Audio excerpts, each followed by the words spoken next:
Welkom in Etalage. We zijn hier in het zomerprogramma In Open van Tresor. En Etalage is eigenlijk ontworpen om niet open te kunnen gaan. Dat heeft te maken natuurlijk met corona. En we wilden wel iets organiseren wat kon plaatsvinden. Nou, gelukkig konden we wel open en zijn bezoekers van harte welkom. Obe is ingericht nu eigenlijk met 3 lijnen, namelijk een shop hier achter mij, een makerspace waarin de makers aan het werk zijn en een expositie ook van die 3 makers.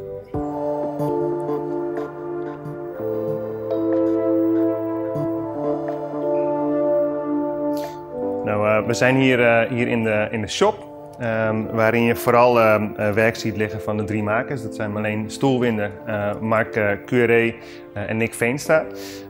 Maar naast die 3 makers hebben ook andere makers uit Friesland gevraagd om ook hier hun spullen te komen verkopen.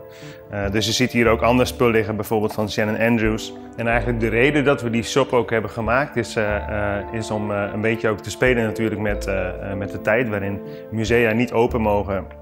Maar winkels bijvoorbeeld wel. En daarnaast dachten we van het is een mooie manier om ook de Friese makers op een andere manier tentoon te stellen. Dan alleen maar in een statische expositie. Want zo wordt het wat ons betreft ook iets interactiever. En kunnen bijvoorbeeld ook toeristen iets anders kopen dan een Made in China souvenir. Hier op dit Friese terpje, daar staan er 2 van in deze ruimte. Is het werk van Marleen Stoelwinder gemaakt. Dit is mijn laatste werk. Het heet Cut and Past met een K. En wat ik doe is collages maken van bestaand beeld maak ik nieuw beeld. En dat doe ik allemaal met de hand, met de schaar. En ik schuif met plaatjes waardoor ik een beeld creëer wat uiteindelijk compleet is. Zo heb ik met dit beeld een bloem gevonden in een blad. Uitgeknipt, maanden naar gekeken. Om te bedenken wat ik ermee zou moeten. Het op een gezicht geplakt, boven een lijfje. En ineens zag ik er een vulva in. Waarna ik vervolgens op zoek ben gegaan naar de perfecte benen. En uiteindelijk nog op zoek gegaan ben naar de perfecte hand. En uiteindelijk is dit beeld hoe het geworden is.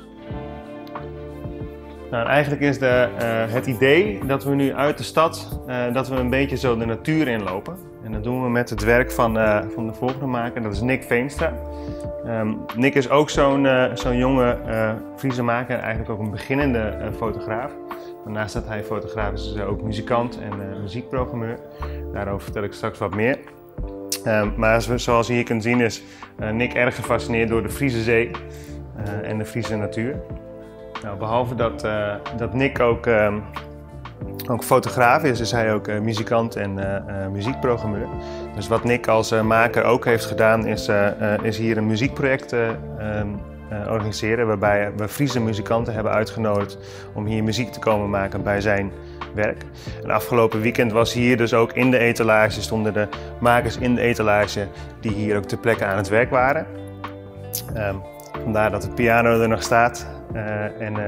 Dus hier zijn 3 recordingdagen geweest. En dat werk wat toen is gemaakt door de Friese muzikanten bij het werk van Nick, dat komt aan het einde van Etalage in augustus hier nog uit, ook in Obe, op een EP of op een album. Ja, ik ontvlucht heel graag de stad omdat je juist hier zo'n druk voelt van altijd moeten presteren, altijd focus op werk hebben, de snelheid waarin we leven. Toen dus corona aanbrak, toen vielen al mijn werkzaamheden weg, omdat ik dus werkzaam ben in de culturele sector. En toen had ik dus echt goed tijd om mezelf te gaan ontwikkelen in iets waar mijn passie lag. En dat is dus fotografie. Dus ik gaf mezelf de opdracht om elke dag een beeld naar buiten te brengen. Om een beetje te voorkomen dat ik natuurlijk thuis op de bank terecht zou komen. Dus wat ik heb gedaan is veel de natuur ingetrokken, veel naar de zee. Ja, daar vond ik gewoon heel veel rust. Ik merk wel dat mijn agenda echt wel weer vol aan het lopen is. Dus ik zal iets minder vaak naar de zee toe kunnen gaan. Maar ik vind het wel belangrijk om dat te blijven doen, omdat ik daardoor ook ontsnap aan die druk van de stad. Nou, en als we hier vanaf uit de Friese natuur, vanaf de tweede terp, weer terug willen gaan, dan lopen we eigenlijk weer terug de stad in via het werk van Mark, de derde maker. En Marcus heeft er als fotograaf een kunst van gemaakt om eigenlijk het verleden in het heden te composeren. Zoals je hier kunt zien. Mark die is op die manier ook als maker bezig om daar een serie van te maken gebaseerd op postcodes. Om eigenlijk het verleden te laten herleven in het hier en nu. Ik ben op een gegeven moment gaan verhuizen naar een jaren 30 woning. En ik raak gewoon gefascineerd door wat de tijd alles heeft gebracht. En wat er allemaal heeft gehuisvest in het huis bijvoorbeeld alleen al. Ja, ik woon dan hier en nu staat het vol met auto's en zijn al deze hekjes alweer veranderd door nieuwe eigenaren. En ja, ik heb een soort van romantisch beeld over die wijk en hoe dat er heeft uitgezien. Dus dat wil ik soms opnieuw beleven. En dan ga ik met zo'n foto terug dus naar de plek. En dan probeer ik hem in het nu te passen. Dit is eigenlijk een van mijn meest interessante vondsten.